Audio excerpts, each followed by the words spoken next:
D'abord, merci d'être venu. Je voudrais vous parler d'un sujet intéressant dans le sens que la science s'est enfin intéressée à la mécanique de l'anticipation. C'est un principe vital. Pour vivre, nous sommes obligés d'anticiper. En fait, nous vivons d'instinct, d'intuition, de prémonition, mais nous ne savons pas du tout comment ça fonctionne.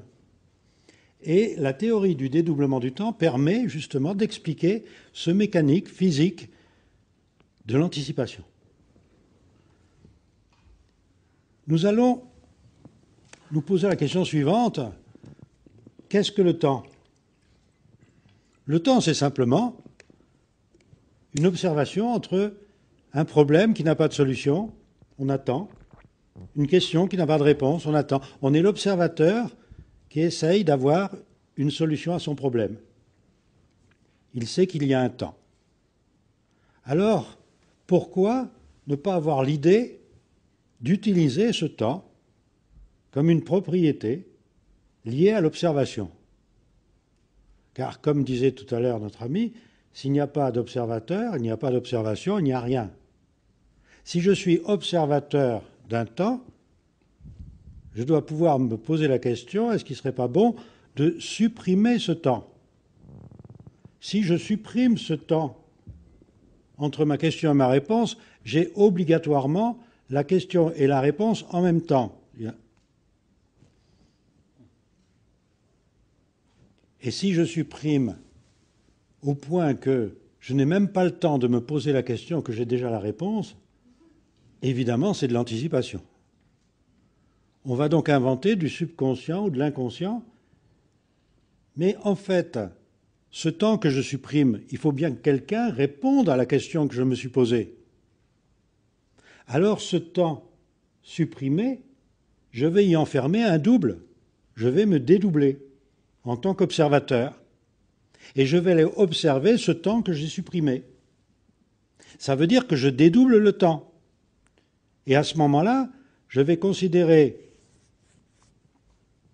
que mon temps normal, dans lequel je vis, il existera des temps imperceptibles, des instants imperceptibles, dans lesquels pourra vivre un observateur dédoublé dans un temps qu'il percevra différemment.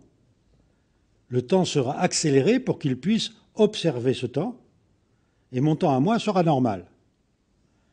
Déjà, on voit une chose assez exceptionnelle, c'est que si c'est possible, celui qui est dans le temps accéléré va fabriquer un potentiel pour celui qui est dans le temps normal. Mais c'est valable pour n'importe quelle particule qui serait intelligente.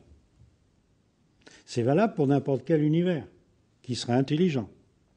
Ça signifie toujours qu'il y aurait on lierait obligatoirement l'intelligence à l'observation. Et que l'espace ne serait qu'un espace intelligent qui observe et qui est observé. Évidemment, ça trouble un peu les esprits trop cartésiens.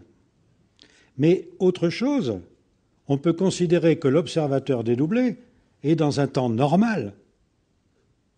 Et que de ce fait, celui qui l'a dédoublé est dans un temps ralenti. En fait, ils ne peuvent communiquer que par des échanges d'informations, mais ni l'un ni l'autre ne peuvent se percevoir dans ce qu'on appelle le réel. L'observateur dédoublé est toujours dans une réalité virtuelle. Et on peut aller plus loin. L'observateur dédoublé de l'observateur initial peut à son tour se dédoubler. Pour la même raison, pour avoir réponse aux questions qu'il se pose dans un temps nul. Et c'est là où ça devient intéressant, car si ce deuxième observateur se pose des questions, ce ne sont pas les questions du premier observateur. Donc le troisième observateur fabrique des réponses à des questions que le premier ne s'est pas posées.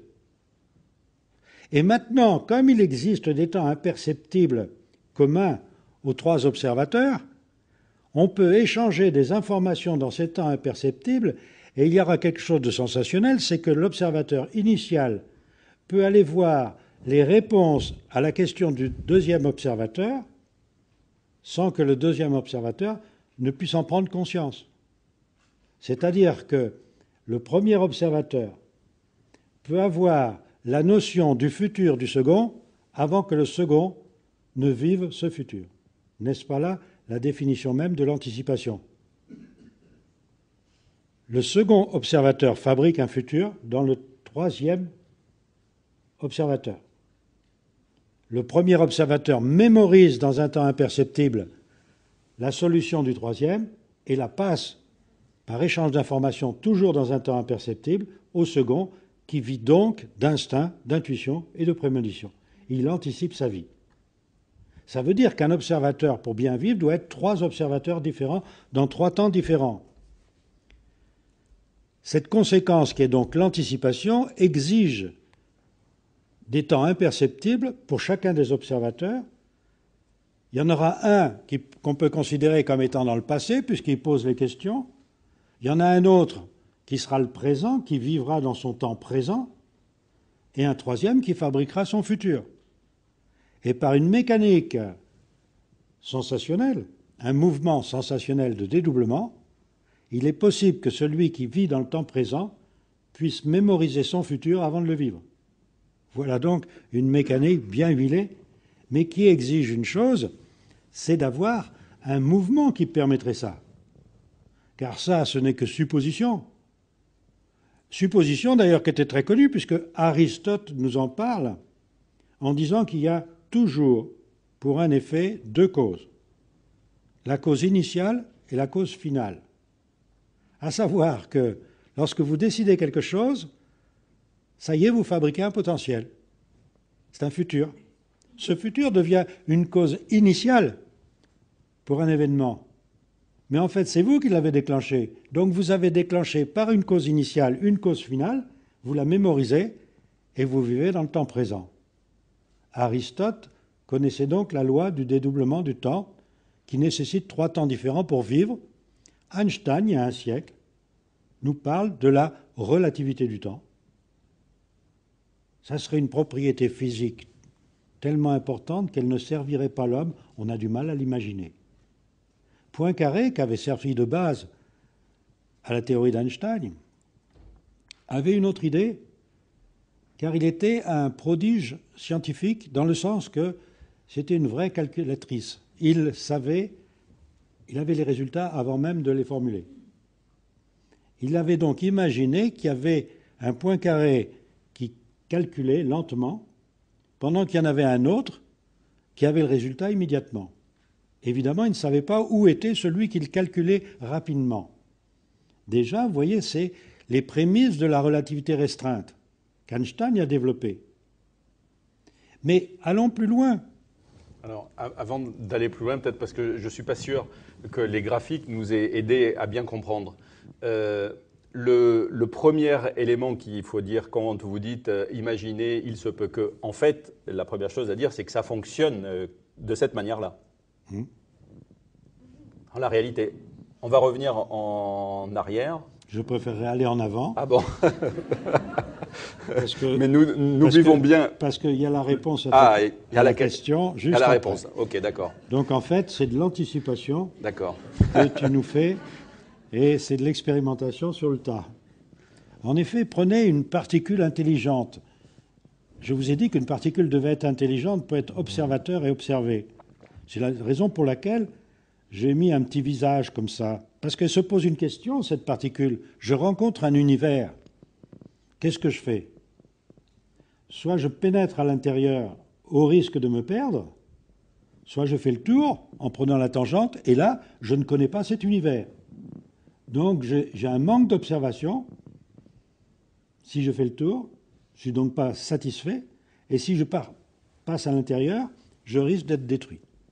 Qu'est-ce que je fais? Eh bien, la solution évidente pour quelqu'un doué d'intelligence, je me dédouble.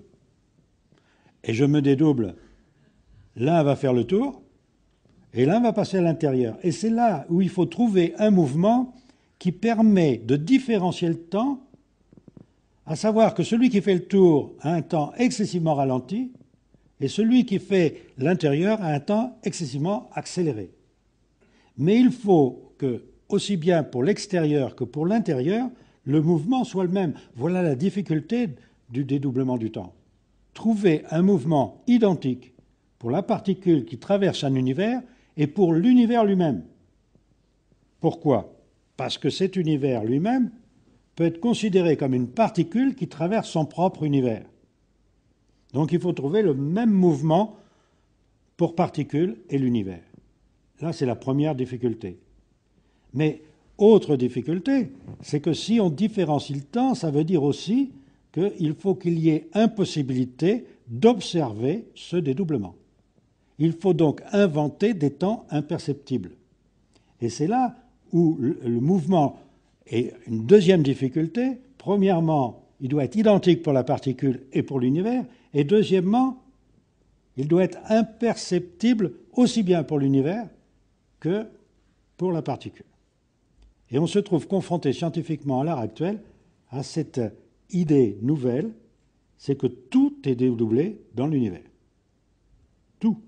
Alors les particules, évidemment, on le sait, c'est très facile parce que ça vit dans un temps accéléré, tandis que les univers que l'on voit, les galaxies ou autres, on a l'impression d'une immobilité absolue parce que le temps est complètement différent, il est excessivement ralenti. Mais en fait, si vous changez de temps, évidemment, vous ne voyez pas l'univers de la même façon. Et si on peut être dans 3 temps différents, ça veut dire qu'on a 3 images de l'univers différentes et que ce sont les échanges d'informations entre ces 3 univers qui permettent de vivre. La particule est elle-même horizon de ces particules. L'horizon est lui-même particule dans son horizon. On arrive ainsi à avoir un infiniment petit, donc une mécanique quantique, dans un infiniment grand, donc dans un univers tel que le nôtre, et puis avec une perception de notre temps présent qui utilise à la fois l'infiniment grand et l'infiniment petit. C'est-à-dire nous avons besoin des particules pour échanger les informations, et nous avons besoin d'un univers pour l'observation, pour l'expérimentation. Mais il n'y a aucune différence entre l'infiniment grand et l'infiniment petit au niveau du dédoublement. Ça signifie donc que nous sommes obligatoirement dédoublés. Alors là, ça a mal fou à passer. C'est là où ça a mal fou à passer. Parce que là, on dit, qu'est-ce que c'est que cette histoire? Alors réfléchissons à une chose quand même. On est constitué de particules intelligentes. Particules intelligentes et dédoublées. Ça, tout le monde peut le vérifier. Pourquoi nous, en tant qu'assemblage de particules, nous ne serions pas dédoublés? Pourquoi allons-nous échapper à cette règle? Les étoiles sont dédoublées. C'est-à-dire que ce que vous voulez dire, Jean-Pierre, c'est que sur le plan expérimental, on a validé le fait que des électrons, par exemple, pouvaient se trouver, un même électron pouvait se trouver en potentialité à 2 endroits différents. Ça, c'est très vieux, c'est le début de la mécanique quantique avec les fentes de Young. Voilà. À savoir qu'en effet, si on envoie des électrons sur 2 fentes, on s'aperçoit que ces électrons vont se placer à des endroits différents. Il y a un calcul de probabilité qui nous montre qu'il y a plusieurs possibilités. C'est ça. Elle passe soit par les 2 fentes, soit par une seule. Et elle crée de l'autre côté de la fente soit des ondes, soit elles sont dans l'alignement de ces 2 fentes. Mais ce qui est le plus intéressant, c'est que si on met un observateur qui essaye de savoir par quelle fente l'électron passe, à ce moment-là, l'observation perturbe l'expérience et l'électron change le résultat. Change le résultat. Voilà. Donc ça, c'est très vieux. Oui. Alors, qu'est-ce qu'il y a eu depuis pour arriver jusqu'à nous et qu'est-ce qui fait qu'on ne peut croire que nos particules sont dédoublées? On a du mal, a priori, quand même, effectivement, à le croire. Ça veut dire que nous sommes là et nous sommes ailleurs. Oui. Nous sommes dans 2 temps différents. Nous sommes ailleurs. C'est nous-mêmes avec ce même corps?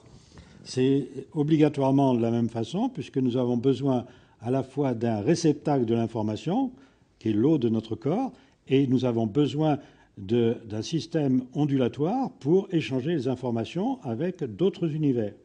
De ce fait, nous sommes, comme toute particule, à la fois ondulatoire et corpusculaire. Nous avons cette capacité. Il n'y a aucune raison que nous soyons différents de nos particules, qui sont toutes, et ça c'est le prix Nobel d'Einstein, 1905, qui a montré que tout était dual, corpuscule et ondulatoire. Alors, pourquoi pas nous? Et voilà, alors pourquoi pas nous? Nous ferions exception. Les galaxies sont dédoublées, les particules sont dédoublées, les étoiles sont dédoublées, mais nous, vivant sur une planète d'une étoile, nous ne serions pas dédoublés.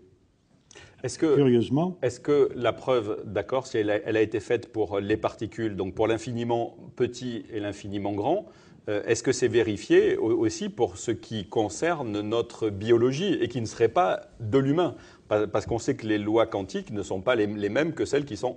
Enfin, les lois de l'infiniment petit ne sont pas celles qui sont les lois de notre échelle. Alors, on vient de trouver que les cellules avaient un plan de polarisation pour se dédoubler. Or, le mouvement de dédoublement que je vous montre maintenant, qui paraît simple comme ça à définir, fait que tout dédoublement et toute reconstitution de particules s'effectue dans un plan privilégié et sur un axe privilégié.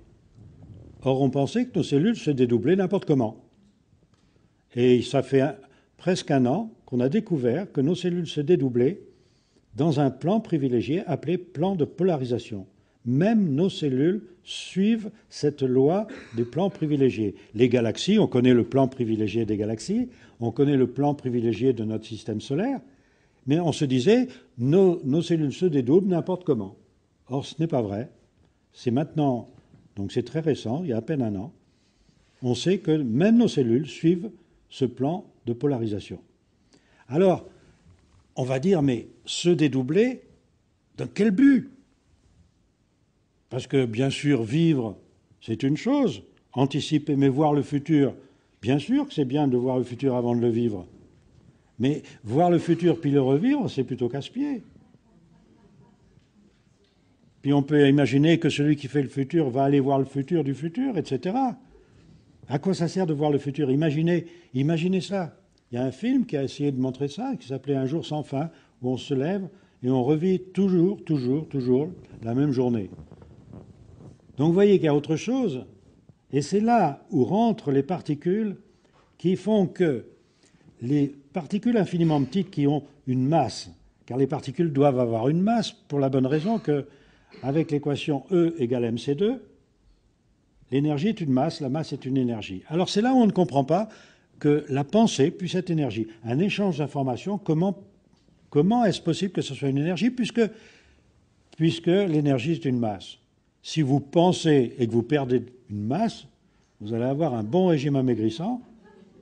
Et vous voyez bien qu'il y a quelque chose qui ne fonctionne pas là. C'est pour ça que pendant tout le XXe siècle, on s'est dit, mais comment ça marche? Mais imaginez que la pensée utilise des particules, même avec masse, mais que dans un temps que vous ne percevez pas, vous recevez immédiatement une autre particule qui est la solution de la première. Donc en fait, chaque fois que l'on pense, il y a un échange d'énergie. Un échange d'énergie supporté par des particules. Entre l'information émise et l'information reçue. C'est ça. Et dans un temps imperceptible, ce qui fait que, comme vous avez une anticipation, on peut même dire une chose, c'est que plus vous pensez, plus vous recevez d'énergie. Plus on en perd aussi.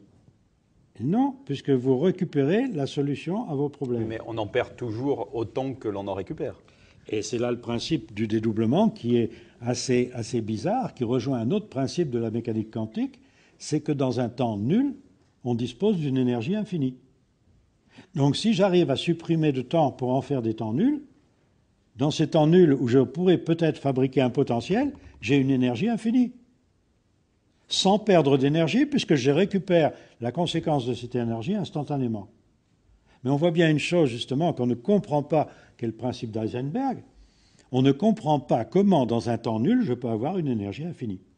Mais ça signifie bien, et c'est la seule explication par le dédoublement, que si je supprime le temps entre la question et la réponse, eh bien j'ai supprimé un temps, donc une énergie, et dans ce temps nul, je dispose d'une énergie. Si j'y mets un observateur, il peut très bien disposer de cette énergie qui ne sera plus infinie pour résoudre un problème. Et à ce moment-là, moi, dans mon temps où ce temps est nul, j'obtiens la réponse instantanément. Voilà une loi parfaite pour anticiper un mode de vie. Mais ça suppose, et c'est là où la conclusion est assez ahurissante, c'est que tout est intelligent. une particule est intelligente, un homme est intelligent, un soleil est intelligent, un univers est intelligent, et tout se passe par des échanges d'informations entre espace ou particules, et particules, horizon de particules, ou espace, particules dans son horizon, des échanges d'informations dans des temps imperceptibles. Ces temps imperceptibles ont fait aussi une chose, c'est qu'on a inventé une matière noire, une énergie noire, pour expliquer ces transports d'énergie sans qu'on puisse les voir. Car on sait que la masse réagit à une masse invisible, on a inventé la masse noire. On est en train de montrer que cette masse noire n'existe pas. Et ça, c'est très intéressant. Il y a une théorie actuelle, là, qui a à peine 6-8 mois, qui essaye de montrer ça. À partir de l'observation de galaxies, on vient de s'apercevoir que non, la vitesse de rotation des étoiles dans la galaxie ne correspondait pas à cette fameux modèle standard qui impose une énergie noire ou une masse noire. Donc, la théorie du dédoublement arrive juste au moment où ça permet de donner des explications. Comme vous a dit mon ami Rémi tout à l'heure, la grande difficulté que j'ai pour imposer cette théorie, c'est que je ne fais plus partie du moindre laboratoire et que tout ce que je fais est indépendant. De ce fait, ça me laisse une liberté de parole, certes, mais d'un autre côté, c'est beaucoup plus difficile à faire admettre dans la communauté scientifique qui est assez, quand même, il faut le dire, encroûtée dans pas mal d'idées. Je voudrais justement vous montrer quelque chose de très intéressant. C'est qu'il y a un discours scientifique très sérieux derrière. Car si je parle de dédoublement, il me faut avoir des vitesses de dédoublement pour que les particules puissent se dédoubler, passant dans des ouvertures temporelles. Tout ça nécessite le mouvement d'une part, peut-être, mais aussi une vitesse de dédoublement.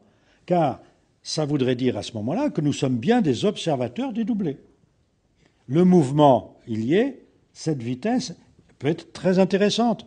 Alors vous allez voir, avant que vous me posiez des questions, s'il y a des scientifiques d'ailleurs dans la salle, ils pourront en poser, la vitesse de dédoublement est indépendante de la vitesse de la source et de l'observateur. Ça, c'est intéressant. C'est une vitesse qui n'est pas liée à l'observateur, qui n'est pas liée à la source de la particule qui se dédouble. Donc c'est bien un échange d'informations entre particules dédoublées. D'autre part, si je prends, puisque nous vivons dans le système solaire et que nous sommes des observateurs du système solaire, il y a le mouvement de dédoublement se retrouve avec la Terre et le Soleil. Et à ce moment-là, je calcule tout simplement cette vitesse de dédoublement par le mouvement de dédoublement. Vous voyez que c'est assez simple. C'est 216 que multiplie quelques 10 000, que multiplie 2π RS le rayon solaire, par an. Voilà chaque année ce que doivent faire les particules qui se dédoublent. Et 2 160 000, ça sort? Ah ben 2 160 000, c'est 216 que multiplie 10 000. D'accord, mais les 216 Alors c'est les 216, ils sont en dessous. Ah oui, d'accord. On les voit en dessous. D'accord, c'est la Mais moitié. alors ce qu'il y a de très intéressant, c'est que ce calcul, qui est en fait un temps par rapport à un autre temps, ou des kilomètres par rapport à des secondes, ou des secondes par rapport à des kilomètres, en fait, il n'y a pas forcément d'unité là-dedans. C'est juste un rayon solaire, voilà la seule chose, et une année. Alors si maintenant je mets des kilomètres par seconde pour m'intéresser à cette vitesse de dédoublement, c'est là où ça devient très intéressant, car cette vitesse de dédoublement, c'est tout simplement la vitesse de la lumière. Et cette vitesse de la lumière n'est donc indépendante de la source et indépendante de l'observateur, ce qui prouve bien que ce n'est pas une vitesse. Car vous n'avez jamais vu une vitesse indépendante de l'observateur. Si vous vous déplacez, la vitesse de l'objet qui se déplace n'est plus la même. Alors c'est assez inquiétant. Non, c'est que cette vitesse qui a été imposée par Einstein dans les équations a bien une dimension de vitesse, mais ce n'est pas une vitesse dans le sens de notre observation. Il y a autre chose, vous voyez, qui est très intéressant dans le mouvement de dédoublement, pour relier ce mouvement au côté scientifique actuel, c'est que dans le mouvement de dédoublement, quand la particule est en dédoublement, on peut connaître sa vitesse, mais on ne connaît pas sa position. Mais quand elle n'est plus en dédoublement, on connaît sa position, mais on ne connaît plus sa vitesse. Et là aussi, il y a une autre loi, qui est aussi d'Heisenberg, c'est que si vous connaissez la position d'une particule, vous ne connaissez pas sa vitesse, et inversement. Et je dis toujours une chose assez ahurissante. Imaginez des policiers qui seraient en train de dresser un procès-verbal pour excès de vitesse aux particules sur autoroute. Ils verraient bien la vitesse qui est interdite, mais ils ne sauraient pas où est la voiture. Ça serait embêtant. Ou alors ils voient la voiture, mais à ce moment-là, ils ne connaissent plus la vitesse. Ça, c'est la mécanique quantique. Eh bien, qu'il y a quelque chose d'assez ahurissant derrière, qui explique le mouvement de dédoublement, qui explique la vitesse de dédoublement. Et si maintenant, au lieu de parler de kilomètres par seconde, je m'amuse à mettre des années par année, car je peux.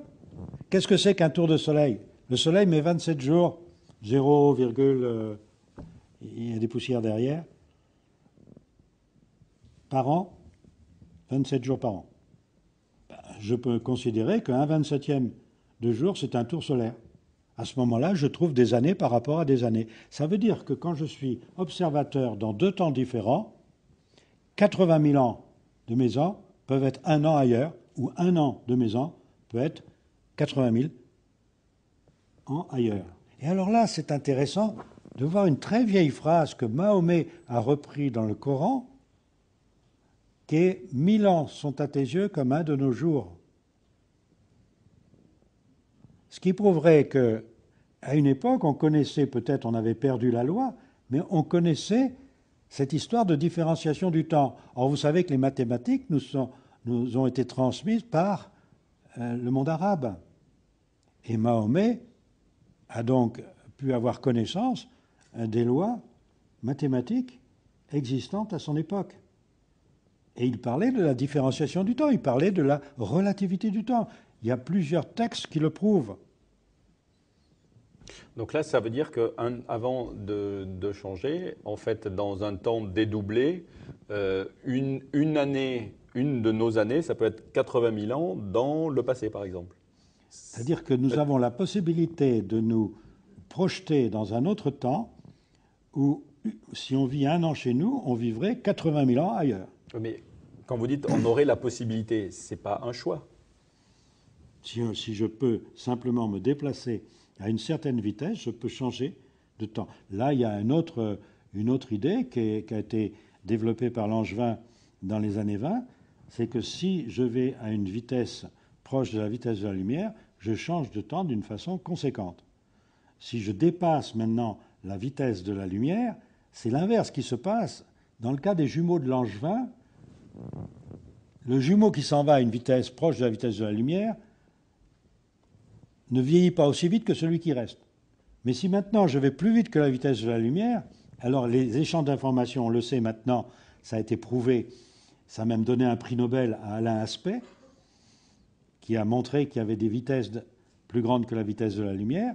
Ça signifie à ce moment-là que si j'arrive à me déplacer, si la pensée, l'énergie arrive à se déplacer à des vitesses supérieures à la vitesse de la lumière, à ce moment-là, je vieillis plus vite que celui qui reste.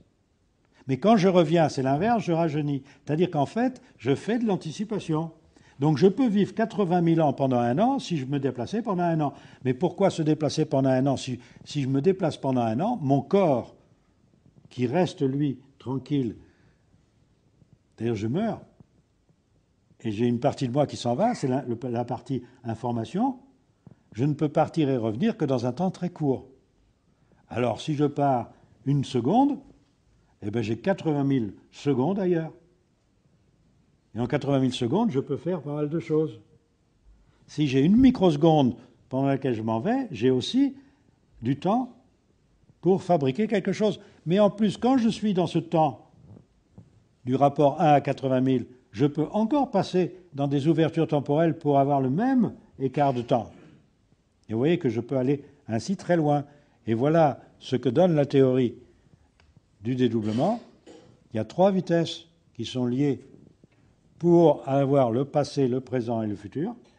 Et ces 3 vitesses que vous voyez là donnent une plus grande vitesse de 854 milliards de kilomètres par seconde. Ouais, c'est absolument prodigieux. Donc ça, c'est la vitesse de transmission de l'information. Voilà, ce qui fait que... Maximum. Maximum. Alors, on a appelé ça en science l'intrication, parce qu'on a supposé, c'est Suarez qui a supposé, en faisant les expériences, que cette vitesse était infinie. Donc quand il y a deux particules dédoublées, on en déduit que les deux particules reçoivent la même information en même temps. Et moi, la question que je pose, mais qui donne l'information? Mais si l'information est donnée en même temps, ça veut dire qu'il y a trois particules qui reçoivent l'information en même temps. Alors je pose encore la question, qui donne l'information aux trois particules? Vous voyez que la vitesse infinie ne tient pas debout.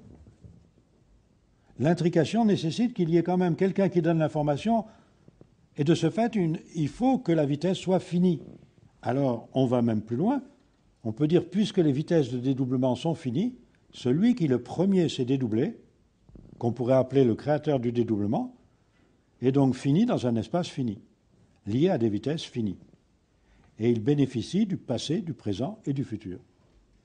Et nous avons la même possibilité, dans un autre espace, de bénéficier du passé, du présent et du futur. Et on peut dire en conclusion que dans tout espace, pour vivre, il faut créer le futur par nos pensées et ensuite le mémoriser pour voir s'il est bon de le vivre ou ne pas le vivre. Et cette mémoire doit être instantanée pour que vous ne puissiez pas en avoir le détail et que ça ne vous donne pas l'impression du déjà vu, du déjà connu, qui serait vite embêtant. Donc on a la capacité de voir le futur avant de le vivre dans un temps que vous n'avez pas de façon consciente. C'est ce qu'on appelle l'inconscient.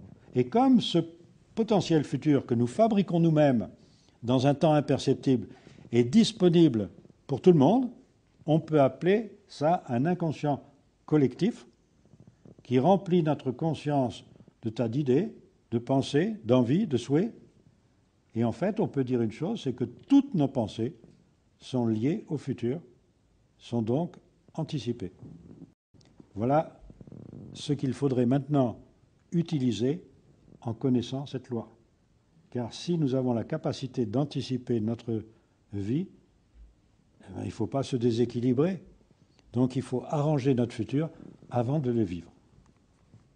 Je vous remercie de cette écoute. Très théorique. Je ne sais pas si tout le monde a bien perçu. Est-ce qu'il y a des personnes dans la salle qui ont des questions Merci.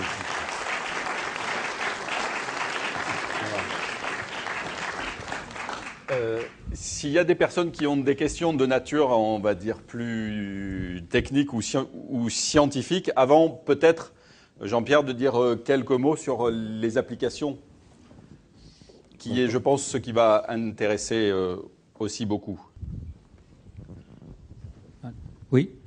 Donc, par rapport à la notion de double, est-ce qu'on peut dire que, puisqu'on est dans la matière, nous, est-ce que notre double ne serait pas lié à l'antimatière? Alors l'antimatière, c'est un peu comme la matière noire et l'énergie noire.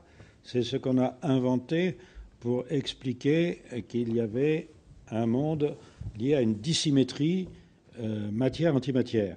Là, on rentre un peu dans des complications, parce que cette antimatière, en fait, si on prend l'exemple classique d'une matière-antimatière, ça donne de l'énergie. Nous n'avons aucune raison d'être là. Or, nous sommes là, ce qui prouve qu'il y a une dissymétrie. Cette dissymétrie, on ne se l'explique pas. Maintenant, si vous prenez un cycle de dédoublement avec un commencement et une fin, c'est un peu comme faire avancer quelqu'un à coup de pied au derrière. Lorsque l'effet du coup de pied a disparu, la personne s'arrête. On a oublié une chose, c'est que le dédoublement a un cycle et que ce cycle fait que on retrouve l'énergie initiale à la fin du dédoublement. Comme nous avons une science qui ne parle pas du tout de cycle, et surtout pas de cycle de dédoublement des temps, parce que si vous supprimez le mot de dédoublement, ça vous fait un cycle de dédoublement, ça vous fait un début de temps et une fin des temps.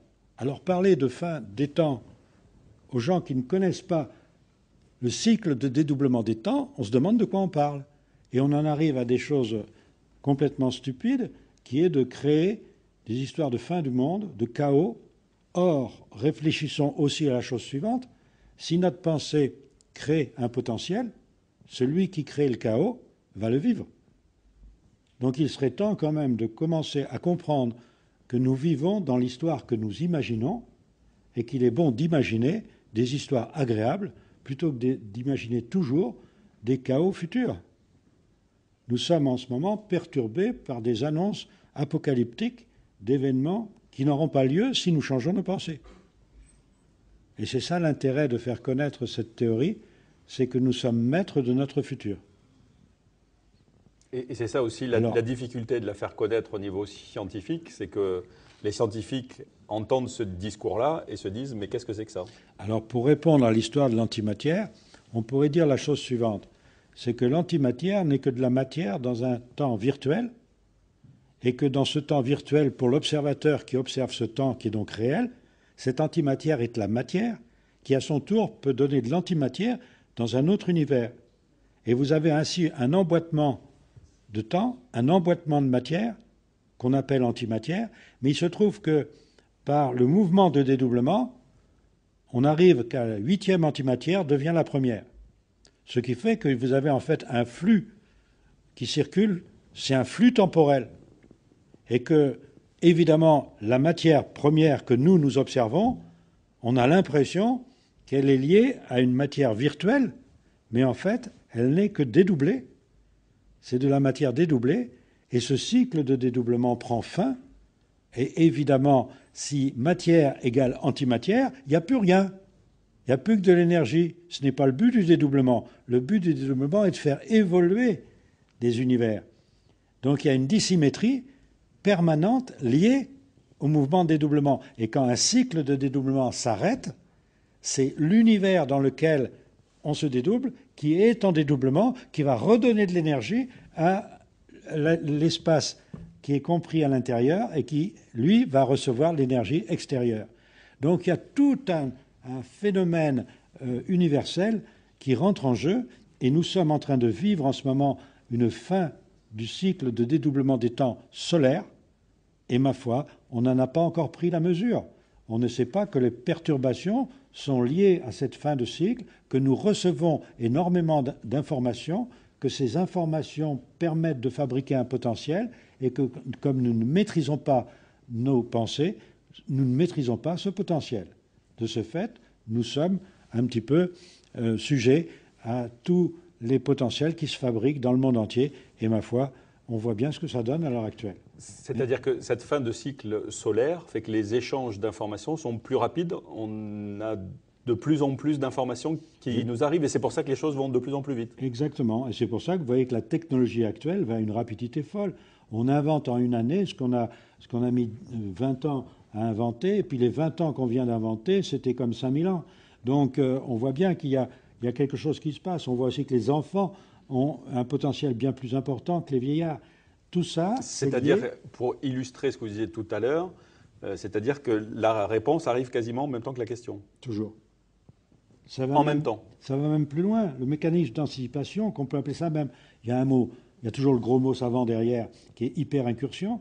C'est-à-dire que vous n'avez pas commencé à penser consciemment, ce n'est qu'une pensée encore inconsciente, qu'elle a déjà sa solution potentielle. Et que dans cette solution potentielle, ça vous fait poser une autre question potentielle qui entraîne une réponse encore potentielle. Et c'est la conséquence de cela qui finalement donne la pensée consciente. C'est pour ça qu'Aristote, comme je vous le disais tout à l'heure, disait il y a deux causes. Il y a la cause initiale, vous en êtes maître. Il y a la cause finale, vous en êtes maître. Mais si vous ignorez la cause initiale et la cause finale, vous croyez que votre pensée est structurée par votre cerveau, par des histoires de protéines ou de courants électriques, alors que c'est lié à 3 temps différents. Mais avec cette démonstration-là, ça veut dire qu'on devrait avoir en permanence des foultitudes d'idées dans la tête. Oui. Et pourtant, on n'en a pas autant que ça. Elles sont filtrées. Alors, il y en a certains qui sont inconscientes. Il y en a certains, en tout cas, qui n'arrivent pas jusqu'à nous. Et peut-être que ça s'explique parce que les scientifiques nous disent aussi que notre cerveau reçoit, je crois, c'est 400 000 millions, gère 400 000 millions de bits par seconde, mais que nous sommes conscients que de 2000. Donc, je crois que le rapport, il est de 1 à 200 000. Donc, en fait, il y a 200 000... Enfin, nous ne sommes conscients que de 1/200 millième. Oui, il y a plusieurs théories au sujet du temps d'inconscience. Si vous voulez, pendant des centaines d'années, on avait une chaîne pour recevoir des informations, et maintenant, on en a 1 million, en même temps. Alors, on ne sait pas trier. Le problème, c'est pas que les gens ne reçoivent pas d'informations, ils en reçoivent de trop. Et comme eux, consciemment, ils ne les ont pas, mais les cellules les ont, et les cellules, elles n'arrivent pas à comprendre ce qu'on leur donne comme information. Et comme on n'est pas capable de trier, notre corps va subir des déséquilibres. On va aller au-devant de déséquilibres nouveaux. Il y en a déjà. Mais ces déséquilibres, c'est simplement parce que notre corps reçoit une information et qu'on n'est pas capable de lui préparer un futur pour avoir la solution à ce problème. Car n'oublions pas que le dédoublement est fait pour avoir la solution en même temps que le problème. Donc si on ne fait pas marcher cette mécanique-là, on a un problème qui n'a pas de solution. Et on va chercher des solutions autres pour résoudre un problème qu'on ne connaît pas. Donc si on veut s'équilibrer, il faut faire très attention à sa pensée. En fait, il faut contrôler en permanence contrôler sa pensée. en permanence sa pensée. Et si vous voulez bien vivre, il suffit de penser à bien vivre. Alors, il y avait une autre question avant qui était par là, monsieur. Oui. Oui, ça marche. Il faut juste le... Pour l'antimatière, je finirai par dire aussi, il va y avoir une publication faite d'ici la fin de l'année. Je vais faire une publication justement sur l'antimatière, la matière noire et l'énergie noire. Je ne sais pas qui a posé la question. Un monsieur qui était par là-bas. Excusez-moi, la publication, où on sait, vous savez ou pas? Elle sera présentée en Italie, mais elle sera publiée sans doute en fin d'année ou en début d'année. D'accord. American Institute of Physics. Ok. Bonsoir, monsieur. Si vous me permettez, je voulais commencer par vous dire que, contrairement à ce que vous disiez, ce que vous expliquez n'est pas simple. Vous avez plusieurs fois répété que c'était assez simple à comprendre. Or, je trouve qu'il y a une intrication dans les notions que vous utilisez qui est justement extrêmement compliquée et qui parfois me dépasse, alors que je fais de la philosophie des sciences. Et donc, je ne sais pas, vous avez parlé d'aspect, vous avez parlé d'Einstein et de tout un tas de scientifiques, et je ne vois pas très bien la relation que vous avez faite entre leurs idées. Mais je peux vous répondre sur le lien entre Aspect et Einstein. Alain Aspect, dans les années 80, a voulu démontrer qu'on ne pouvait pas dépasser la vitesse de la lumière au niveau de l'information. Et il fait donc une expérience très sérieuse, et il trouve que, en effet, il y a une vitesse supérieure à la vitesse de la lumière. Alors on lui fait revoir sa copie. Il fait une publication, on lui dit non, ce n'est pas possible. Il refait les expériences et trouve encore que l'information entre particules dédoublées est supérieure à la vitesse de la lumière. Donc ça en reste là. Il faut attendre les années 98 pour que Nicolas Gisin fasse des expériences à son tour. Lui, il trouve, je crois, 50 ou 100 fois supérieure à la vitesse de la lumière. On lui dit pareil, vous vous trompez, ce n'est pas des vitesses mesurables et tout ça. Bon, et finalement, c'est Suarez qui, lui, trouve une vitesse infinie, et on a appelé depuis l'intrication entre particules à cause de cette vitesse infinie. Et comme c'est maintenant complètement admis dans toute la communauté scientifique, Alain Aspect, qui le premier a trouvé une vitesse supérieure à l'information, supérieure à la vitesse de la lumière, et qui en fait il voulait prouver le contraire, a eu un prix Nobel pour avoir voulu prouver le contraire de ce qu'il a prouvé. Et ça a fait un prix Nobel pour un Français, mais enfin c'est pas plus mal. Alors pourquoi le lien avec Einstein et Alain Aspect? C'est que l'équation d'Einstein connue, qui impose la vitesse de la lumière, fait que vous ne pouvez pas avoir une particule de masse, douée de masse, supérieure à la vitesse, qui aille plus vite que la vitesse de la lumière. C'est un seuil. Aucune particule ne peut aller plus vite que la vitesse de la lumière. Donc, essayer de démontrer que c'est possible, c'est évidemment une gageure. Et la gageure, elle a été faite à l'envers.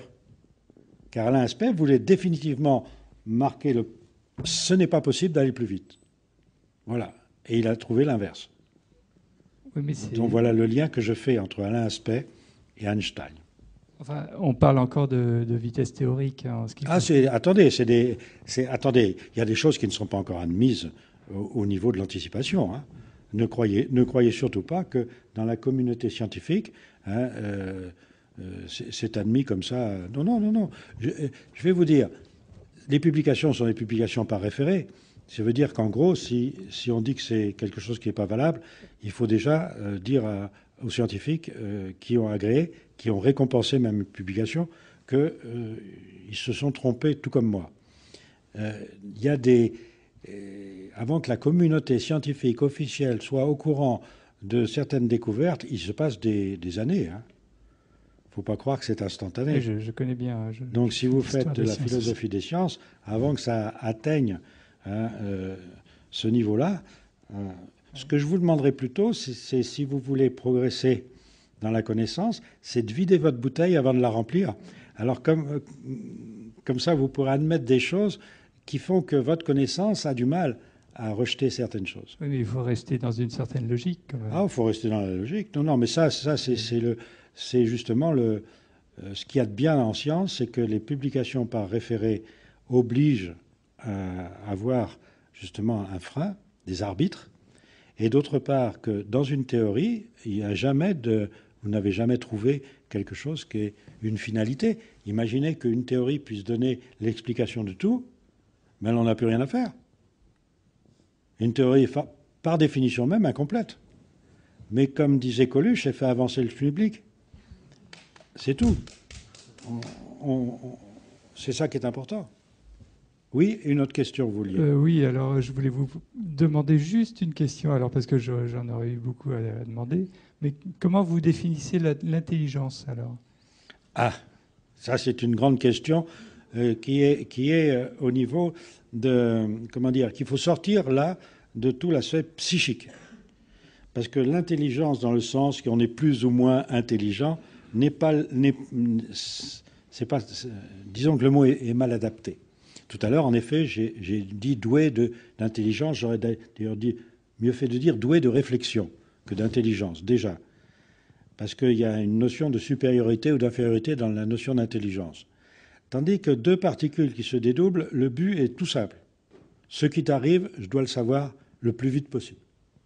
Parce que ce qui t'arrive peut m'arriver, et donc je dois réagir avant même que je sache que ça va m'arriver. Et ça, c'est le principe même du dédoublement. Et c'est un principe vital. Il faut à tout prix savoir ce que je dois faire avant de savoir que je vais le faire. Et j'aime bien une phrase qui est de Paul Éluard, qui n'est pourtant pas un scientifique, mais qui a une phrase scientifique, le passé est la mémoire du futur. C'est joli comme phrase. Mais ça veut dire qu'en fait, le présent n'existe pas. On ne fait que vivre quelque chose qu'on mémorise. On mémorise un potentiel. Ce potentiel est là, à notre disposition. C'est un instinct. Alors nous, en fait, on serait peut-être, si on va à l'excès de cette idée-là, le robot de nous-mêmes. Je me fabrique un potentiel et j'en vis. Mais si je suis le robot de moi-même, c'est insuffisant. Maintenant, je suis le robot de tout le monde, puisque tout le monde fabrique un potentiel dans le même espace. Et ça, c'est l'intrication. Et à ce moment-là, je peux bénéficier des informations de tout cet espace pour me faire vivre dans le même espace que tous ceux qui fabriquent ce potentiel. Donc finalement, l'intérêt de cela, c'est que je peux vivre des choses que je n'ai pas inventées. Mais inversement, des gens peuvent vivre ce que j'invente. Alors vous voyez immédiatement que si j'invente des choses horribles, les gens vont vivre des choses horribles. Donc, on en arrive à une chose assez intéressante, c'est qu'une loi scientifique débouche sur une loi qui pourrait paraître non scientifique, qui est de penser à faire à autrui ce qu'on aimerait qu'autrui pense à nous faire. Or, c'était une règle qui, les premiers écrits sont de Pythagore, ça se poursuit avec l'ère chrétienne, avec l'ère musulmane. On a mis ça côté, comme disait Rémi tout à l'heure, de l'invisible, c'est-à-dire côté religieux, dogmatique. On ne fait pas rentrer ça dans la science, qui ne s'occupe pas du côté invisible, mais en fait, on est bien obligé d'admettre qu'il n'y a pas de frontière. Il n'y a aucune frontière. Et c'est là où, en ce moment, on trouve justement quelque chose de très palpitant, très épanouissant, c'est qu'on cherche une équation qui résout la mécanique de l'infiniment petit avec la mécanique relativiste de l'infiniment grand. Mais la chose à laquelle on n'a pas pensé, c'est que nous sommes cette équation. Car nous sommes vivants parce que nous utilisons en permanence la possibilité d'aller dans le passé ou dans le futur, comme la mécanique quantique, où les particules, vous savez, peuvent échanger le temps sans aucun problème, avec la mécanique relativiste qui, elle, interdit ce passage-là. Comme on dit scientifiquement toujours, c'est on ne peut pas rentrer dans le ventre de sa mère. Bon, ça, c'est une loi. Mais c'est une loi macroscopique. Mais microscopiquement, on peut même imaginer qu'on pourrait rentrer dans le ventre de sa mère. Mais ce n'est plus que de l'imagination. Mais ça voudrait dire qu'on peut aller chercher des informations quand nous étions dans le ventre de notre mère. Ou même avant. Puisque les particules, elles, se jouent du temps. Alors évidemment, il y a des limites. Ces limites, on ne les connaît pas. Il faut faire des expériences. Mais il y a un moyen de connaître certaines limites quand même, puisque j'ai pu démontrer qu'il y avait une loi sur les particules qui était une loi de la quarantaine, qui est en fait de 39 jours 27, et qui fait qu'une particule est agissante avec un certain laps de temps, qui est de 39 jours 27, et on retrouve les vieilles histoires de carême, de quarantaine. Mais on sait très bien qu'on n'est pas contagieux au bout de 40 jours d'infection. Ben, les microbes le savent, mais nous, on l'a oublié. Nous, on en a fait quelque chose d'ésotérique. On l'utilise scientifiquement, mais on ne sait pas pourquoi. Donc on retrouve par la science une chose qui est juste. Quand on a beaucoup d'applications qui sont justes, on est obligé d'admettre que dans la théorie, il y a quelque chose de juste. Mais ça ne veut pas dire du tout que toute la théorie est juste. Et heureusement, parce que si un jour il y a une théorie qui est définitivement juste, on n'a plus rien à faire. Ça veut dire qu'on ne se pose plus de questions, car on a les réponses. Ça veut dire qu'on n'a plus besoin du dédoublement du temps, et qu'on vit avant d'être vivant.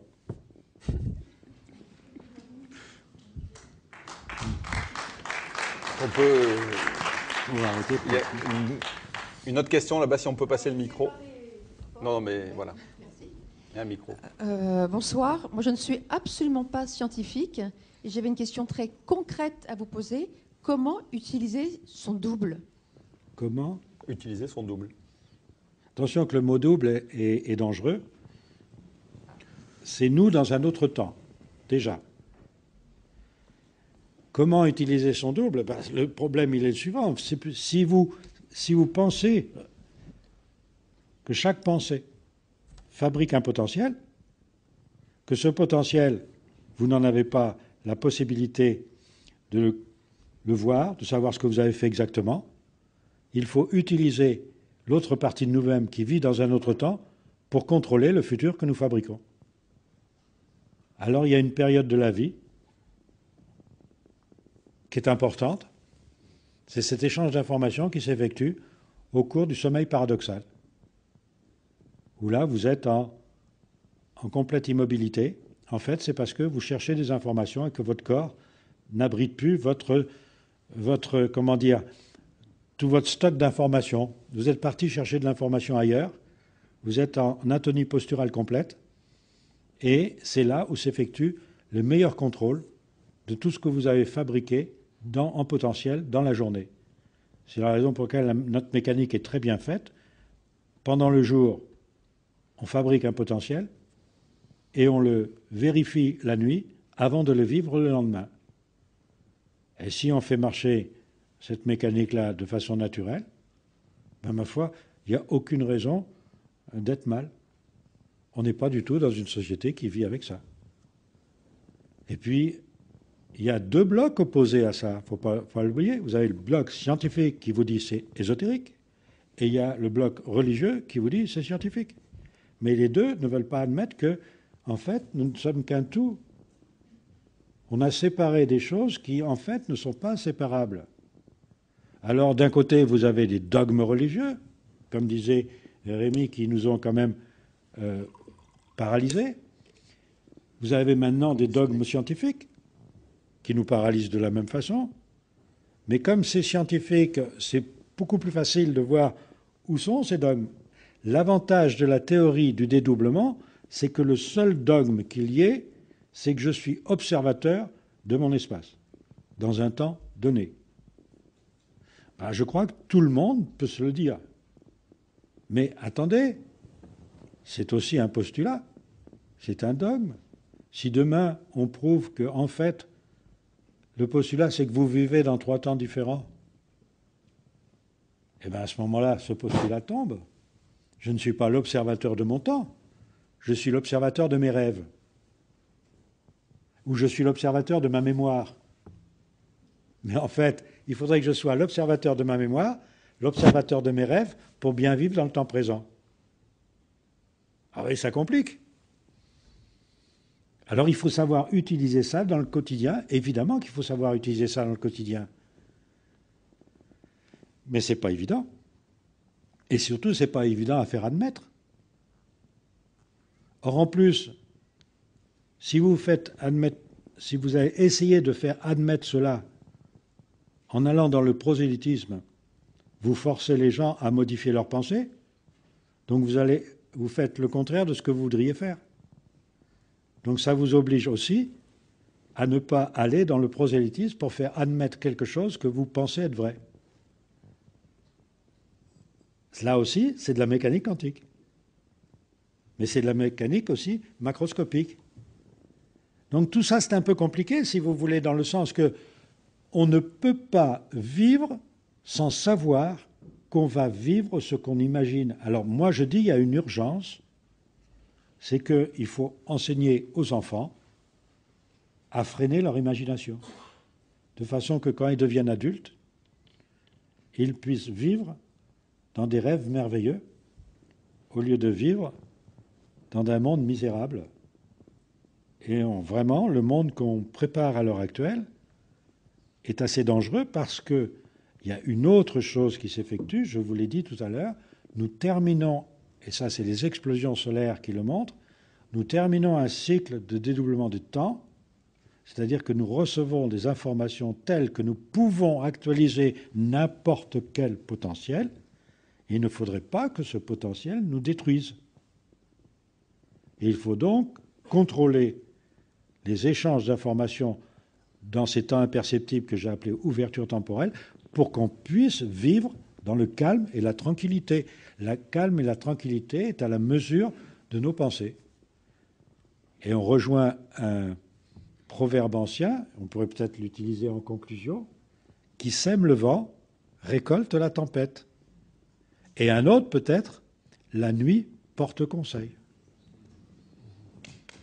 On va laisser... J'aimerais me poser une question et y répondre. Puisqu'on en a la question, c'est, puisqu'on fabrique des potentiels par nos pensées, comment actualiser ces potentiels?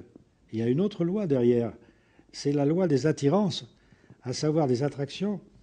C'est-à-dire que si vous avez fabriqué un potentiel en étant dans un certain état d'esprit, celui qui sera dans le même état d'esprit pourra actualiser ce potentiel. Et si vous vous trouvez en présence de personnes qui actualisent des potentiels différents du vôtre, vous les trouverez antipathiques. Et vous ne pourrez pas vous approcher des gens qui sont dans des potentiels différents. C'est la 3e fois que je viens à vos conférences, ça commence un peu à rentrer. C'est difficile, mais ça y arrive un peu plus. J'ai une question qui risque de vous fâcher, parce que vous avez une recherche qui est très scientifique, mais en même temps, il y a des gens qui sont un petit peu différents de la moyenne. Il y a déjà ceux qui, naturellement, vieillissent moins vite, et il y a des gens qui ont des capacités, des perceptions qui sont différentes. Est-ce que vous avez quelque chose à dire par rapport à ça? Ce qu'il faut savoir, c'est que les échanges d'informations qui s'effectuent dans les ouvertures temporelles ne s'effectuaient pas avant la fin du cycle comme elles s'effectuent maintenant. C'est-à-dire que si on se reporte un siècle ou deux en arrière, cette capacité de ressentir l'autre n'existait pas de la même façon. Voir quelque chose qui n'est que potentiel, c'est quelque chose de difficile. Or maintenant, c'est plus quelque chose de difficile, c'est l'inverse qui est difficile. C'est de ne pas voir le potentiel. Et le risque, c'est de se tromper de potentiel, de prendre le potentiel de quelqu'un d'autre et d'en vivre. Et à ce moment-là, vous allez vous déséquilibrer. Le problème, il est comment puis-je vivre le potentiel qui m'est adapté? Eh bien, il faut que j'utilise les 3 temps différents. Et ces 3 temps différents, il faut savoir que je peux être dans ces 3 temps différents. Et qu'il y a des moments de la vie qui sont bien particuliers. Et je disais tout à l'heure, le sommeil paradoxal, maintenant, on commence à analyser quand même pas mal le sommeil paradoxal. Il y a même la recherche scientifique qui, en mars dernier, je crois, a titré qu'il y avait la possibilité de se décorporer en triturant le cerveau, et on a appelé ça l'illusion de la décorporation. C'est pas mal.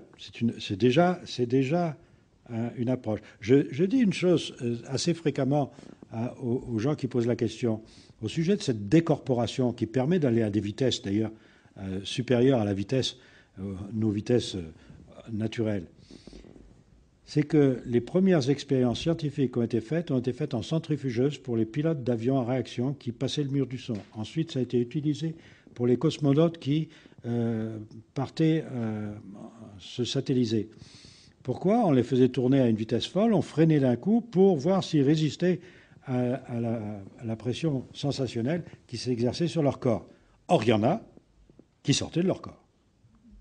Et c'était tout à fait officieux, parce qu'on ne publiait pas ça, mais tous les scientifiques qui faisaient ces expériences notaient ça.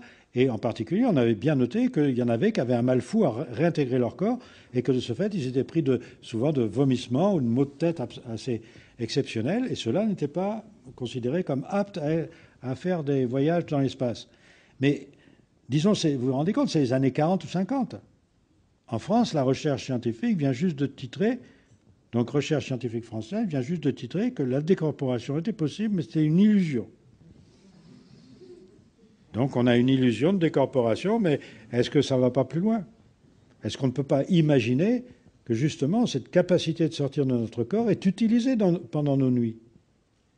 Et alors là, ça rejoint les expérimentations de tous les béotiens que nous sommes, car nous sommes tous béotiens sortis de la science. Ben, ma foi, on sait très bien qu'on rêve, on sait très bien que le rêve est différent de notre réalité. Alors, est-ce qu'on voit une autre réalité ou est-ce que c'est de l'imagination? Alors là, bien sûr, on peut discuter. Maintenant, si vous appliquez ça dans la vie et que vous avez vraiment une application stricte, rigoureuse, et que vous apercevez qu'il y a des résultats, alors il faut les utiliser. Et la philosophie, c'est aussi rechercher la sagesse. L'étymologie du mot philosophie, c'est rechercher la sagesse. Alors peut-être que ça peut être le mot de la fin. Si on ne s'éloigne pas trop de la logique et de la sagesse, ma foi, on fait à la fois de la philosophie sans le savoir et de la science sans le savoir. Et on est comme le bourgeois gentilhomme. On fait de notre vie quelque chose d'intéressant en utilisant des choses que les autres ont découvertes. Voilà. Merci. Merci.